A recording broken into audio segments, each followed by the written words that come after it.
नमस्कार, मी अनिल उपाध्ये. शिवसिद्ध बातमीपत्रात आपलं स्वागत आहे. पाहूया आजची बातमी.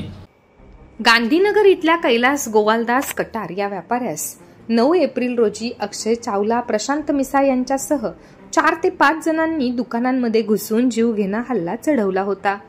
ही घटना सीसीटीव्हीत कैद झाली होती. या घटनेचे तीव्र पडसाद गांधीनगरसह परिसरात उमटले होते.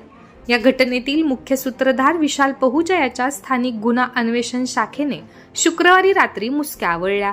त्याला आज कोल्हापुरातील न्यायालयात हजर केले असता 3 दिवसाची पोलीस कोठडी दिली. करवीर तालुक्यातील गांधीनगर बाजारपेठ परिसरात गुन्हेगारीचे प्रस्थ वाढले होते. व्यापाऱ्यांना धमकावणे, व्यापाऱ्यांच्या मुलांना वाम मार्गाला लावून नाजूक संबंधात अडकवून लाखो रुपये उकळणे असे प्रकार वारंवार घडत होते. यातूनच दिवसाढवळ्या घरात घुसून मारहाण करण्याचे प्रकारही वाढले होते. 9 एप्रिल रोजी कैलास कटार या व्यापाऱ्याच्या दुकानात घुसून अक्षय चावला, प्रशांत उर्फ बाल्या मिसाळ यांच्यासह 5 ते 6 जणांनी दुकानात घुसून कैलास कटार याच्यावर जीवघेणा हल्ला केला होता. ही घटना सीसीटीव्ही मध्ये कैद झाली होती. गंभीर कैलास कोल्हापुरातील खासगी रुग्णालयात उपचारासाठी दाखल करण्यात आले होते. यावेळी गोवालदास कटार यांनी अक्षय चावला, बाल्या मिसाळ याच्याच 5 ते 6 जणांच्या वर गांधीनगर पोलीस ठाण्यात तक्रार दिली होती. यापूर्वीही याच लोकांनी कैलास कटार यांच्या घरावर हल्ला चढवला होता. त्यावेळी सुद्धा तक्रार दाखल केली होती.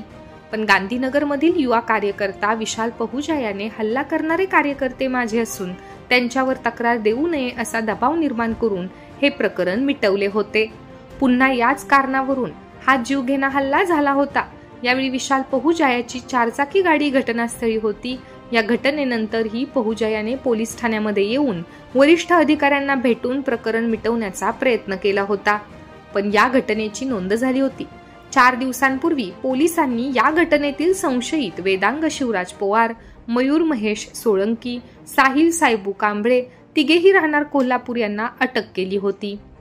या संस्थेच्याकडून युवा कार्यकर्ता विशाल पहुजा याचे नाव झाल्याने पोलीस त्याचा शोध घेत होते.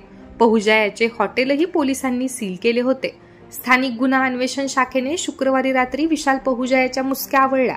या संपूर्ण घटनेचा मुख्य सूत्रधार तोच असल्याची चर्चा समोर येत आहे. विशाल पहुजा याच्यावर यापूर्वी काही गुन्हे आहेत का याचा पोलीस शोध घेत आहेत. त्याला आज कोल्हापुरातील न्यायालयात हजर केले असता त्याला 3 दिवसाची पोलीस कोठडी सुनावण्यात आली.